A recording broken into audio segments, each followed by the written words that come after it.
Hey y'all, my name is Travis and welcome to Travis Brick's YouTube channel.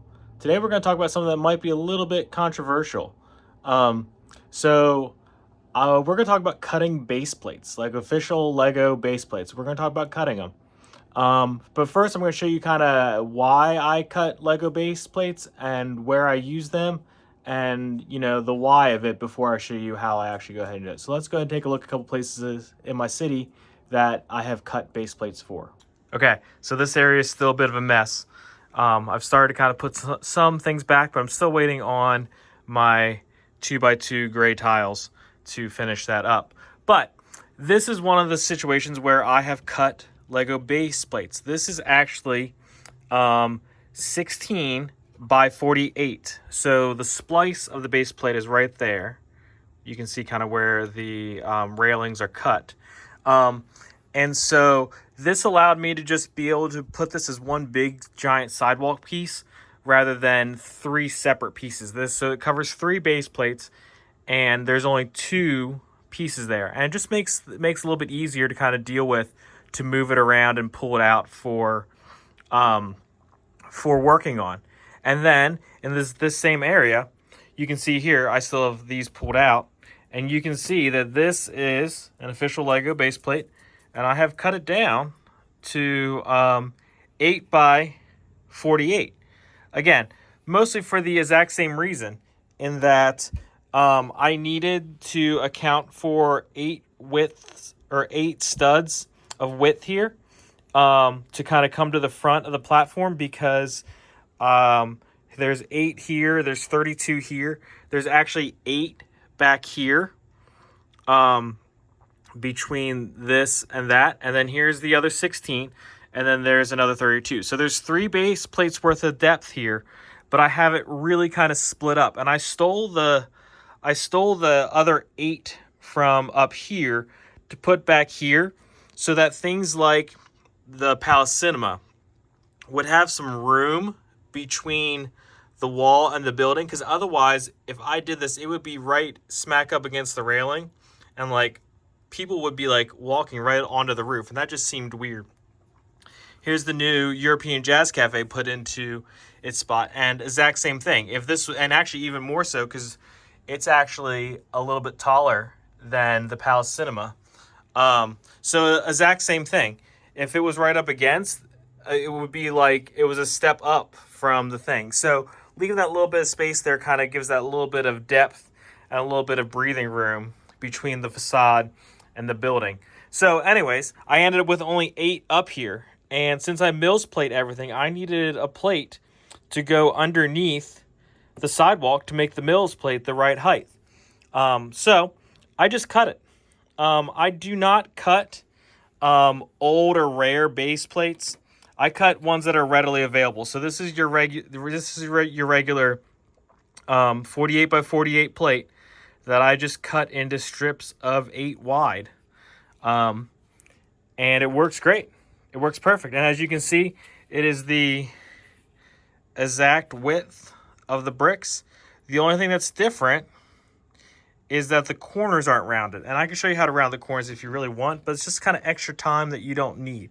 Let me show you one that might be a corner piece. That's not a corner piece either.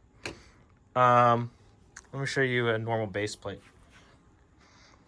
So a normal base plate, as you can see, has these rounded corners, and my cut ones do not, unless like it's already the natural corner. So anyways, and even Lego does make different sizes of base plates. This is an 8 by 16 base plate, but imagine the amount of these I would have to come up with to fill this whole thing. And these are not cheap to come by, because these only appeared in some of the older sets. So I do have a couple of these, but I really don't use these for mills plates or anything like that. I just use them to hold on to stuff to move around the room, usually minifigs. But I also will cut up base plates to make the half base plate size, because again, they are hard to come by, and it's much cheaper to just buy a full-size base plate and just cut it down to size. So let's go ahead and take a look at how to do that. Okay, so aside from the base plate, you only need a couple things. You need some sort of sharp knife. I just use this utility knife. And then you're going to need enough bricks to be able to span the entire width of a plate. And you want to use as few as possible just because it makes it a little bit easier. So I use the 16, and then I think these are maybe 8s, 10s. I don't know. But you want to have a little bit of overhang as well, as opposed to just the exact width, and you'll see why in a second. So that's kind of what I use. It doesn't really hurt these bricks at all, so it doesn't really matter too much. I'm using a brand new base plate just so I don't get accused of using some vintage plate that's been around since 1970. This is a brand new plate. You can see it's even got the new paper wrapping on it. So, just so I don't get accused of ruining vintage Lego. I do not. In fact, I rather love vintage Lego. So I'm gonna cut this into halves. So I need to make a 16 by 32, and so I'll get 2 out of this. And so I'm gonna use this, which I know is 16 wide, to go ahead and mark this. And then I'll do that, and do that. Now it's important to know which side is the 16 side.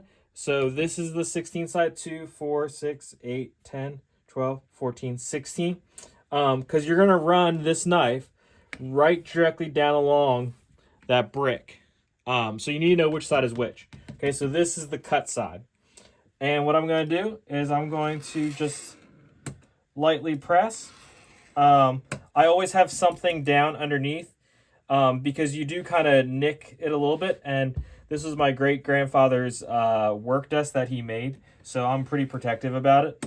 But you don't need to push too hard. You just need to kind of run it right along.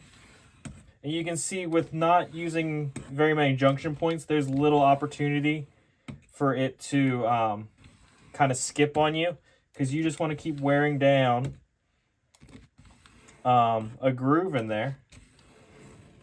And you can tell I've actually already gone through in a couple places, and I'm just going to bend slightly, bend it back, and there we go. It's split. So as I said earlier, you can see that this side's sharp and this side's rounded, okay? Now, if you really want to get precise, if you use one of these rounded plates, the rounded plate, come on, focus. The rounded plate, come on, focus, there we go. The rounded plate is the right radius for that curve. So if I wanted to, honestly, the easiest way to do is with a router, and just route that little corner off there. You could do it with a knife as well. I don't find it's worth the time to do, to be honest. It's just a little bit, and it never has affected me at all. But, you know, so that is the one difference between a cut plate and a normal plate, is that it's not rounded in the corner. But like I said, it's pretty easy to do if you want to go through that hassle. I will say, too, that this corner is a little sharp, or this cut edge is a little sharp, especially on the folded side. The top side's not too bad. So if you have some fine grit sandpaper, you can maybe run that along there just to take a little bit of that edge off, or just kind of drag it across real quick, just to kind of make it a little bit smoother. But other than that, it's a perfectly lined up plate. And you can see,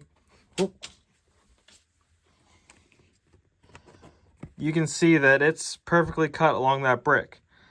So it lines up perfectly, just as if it was from the factory, because that's the factory side.